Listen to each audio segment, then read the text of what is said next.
Olá pessoal, tudo bem? Aqui é o professor Orlandir Cavalcante. Eu quero conversar com você agora um pouquinho a respeito da formação do território brasileiro.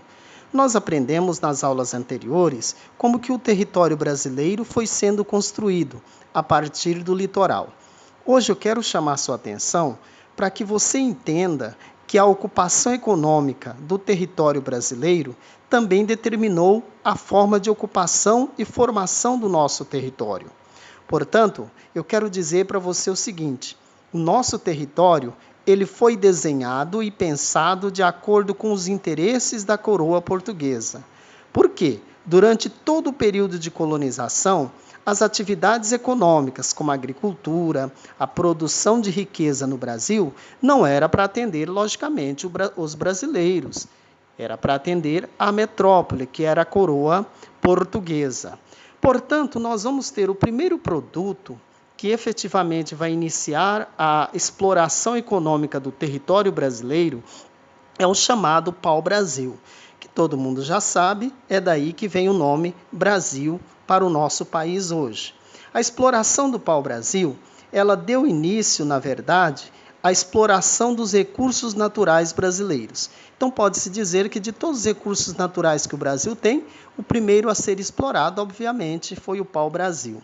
Por que explorar o pau-brasil? Gente, porque o pau-brasil dava lucro, mas não era lucro para o Brasil ou para as pessoas que aqui estavam naquela época. Era lucro para Portugal.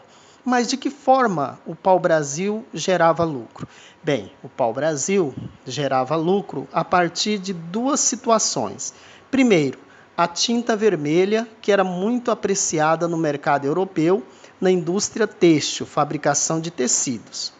E, por outro lado, a madeira também, que é de boa qualidade. Então, a madeira pau-brasil também era comercializada. Pois bem, o pau-brasil ele é nativo da região atlântica, ou seja, já no século XVI, a Mata Atlântica começa a ser devastada, grandes áreas foram devastadas para que pudesse extrair o pau-brasil.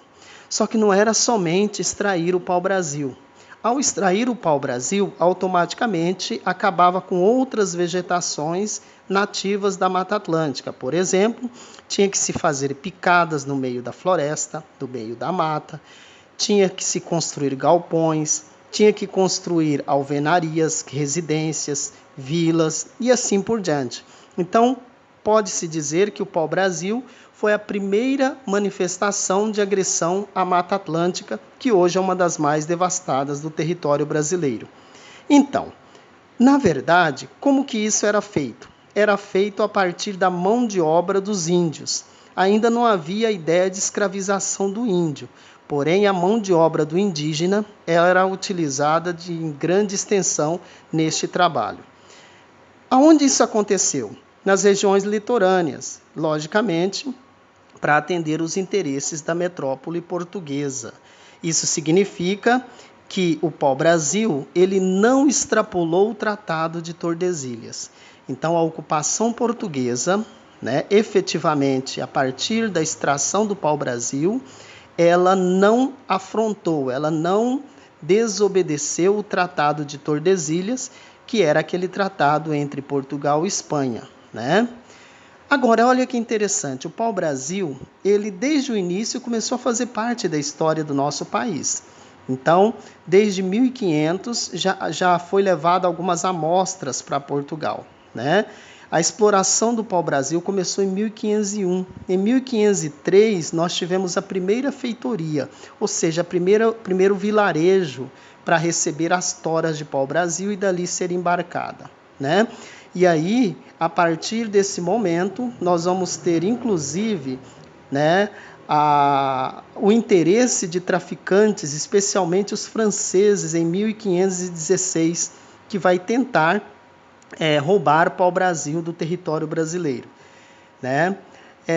Só que em 1534, a coroa portuguesa decide fazer as capitanias hereditárias e assim o pau-brasil foi perdendo a sua importância. Então fica aí essa pequena explanação para vocês. Um abraço e até a próxima.